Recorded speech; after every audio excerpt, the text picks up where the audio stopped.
Ultimately, whatever the job that a human can do can be done by a machine. To what extent? So, how much the AI can really get there? So let me put this question at this good juncture, right?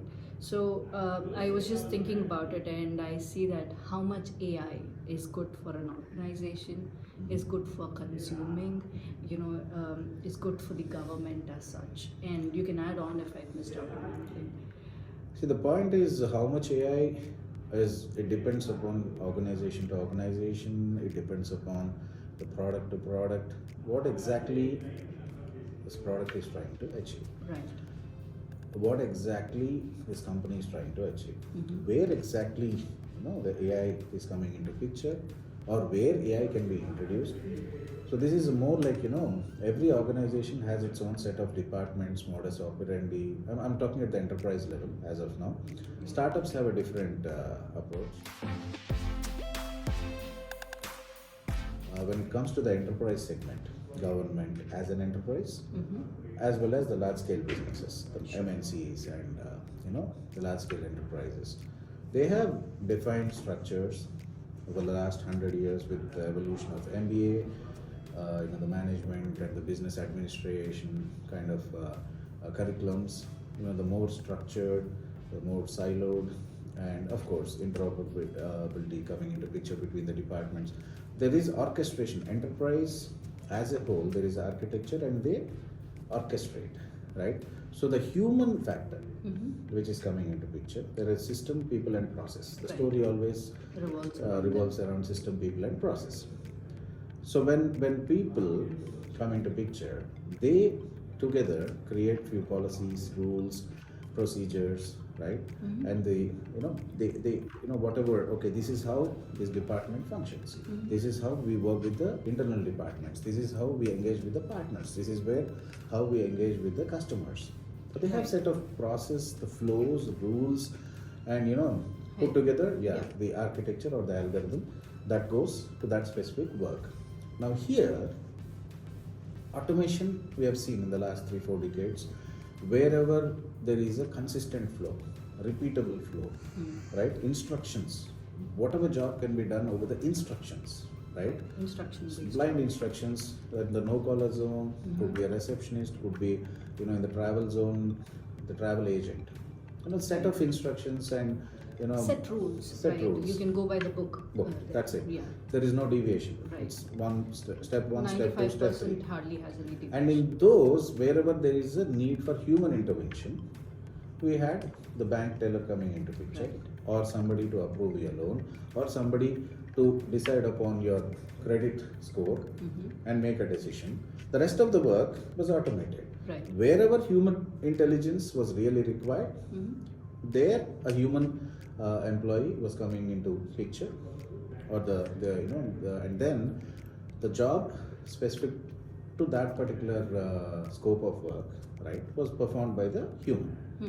Whatever machine can do over the instructions was automated in the workflows and into the software systems and all.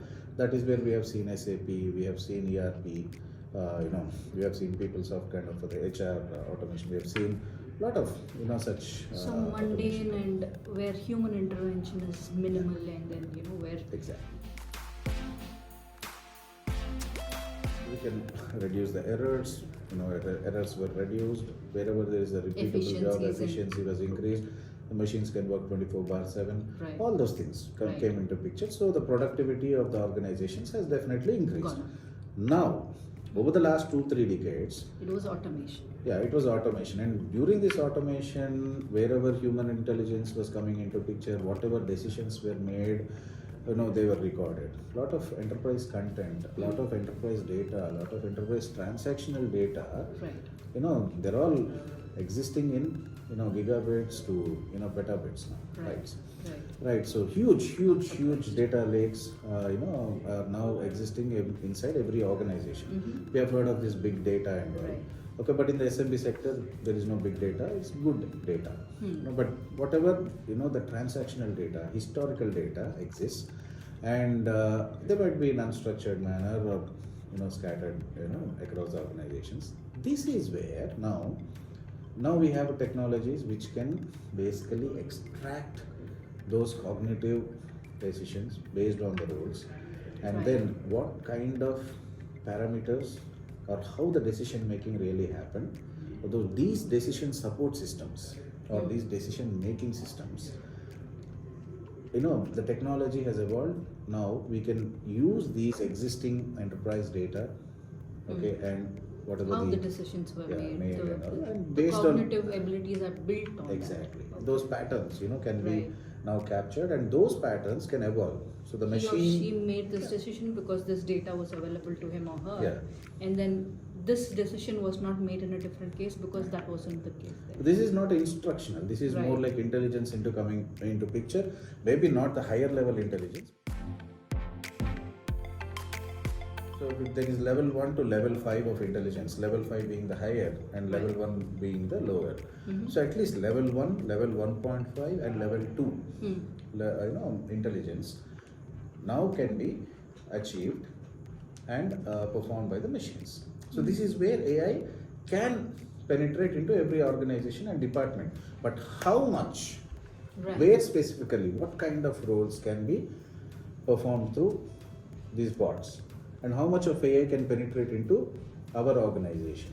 This totally depends on the existing digital footprint of the organization, and there has to be a due diligence performed across this organization or to specific to those There departments. has to be governance also. Yes. Right?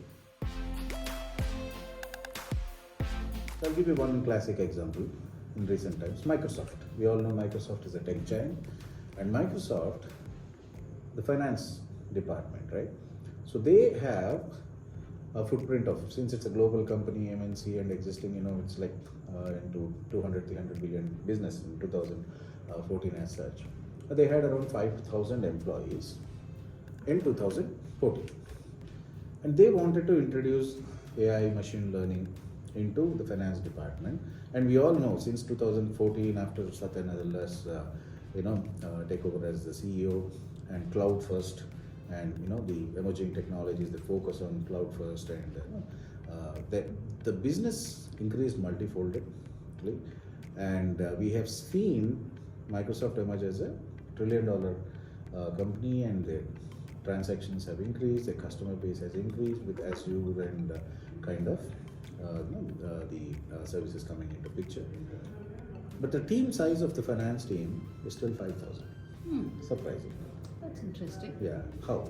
Because 8 years back, what they thought was like, why don't we introduce AI ML into this department?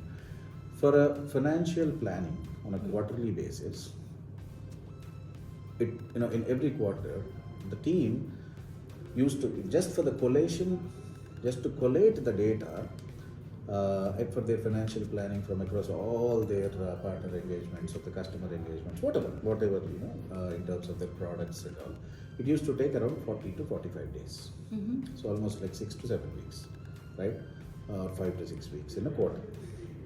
But now they could achieve it in hardly 30 minutes with AI, ML, the coming into picture.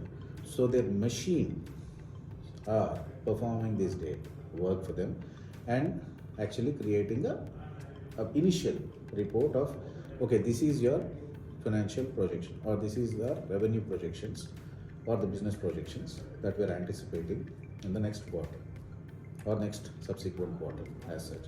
So now these reports are sent to the employees, and the human intervention is definitely coming here into picture, but they are given more time to analyze this data. The first level of job, level 1 or the level 1.5 job, is taken care by their digital colleagues. That is the data, the bots, right? So AI is taking care.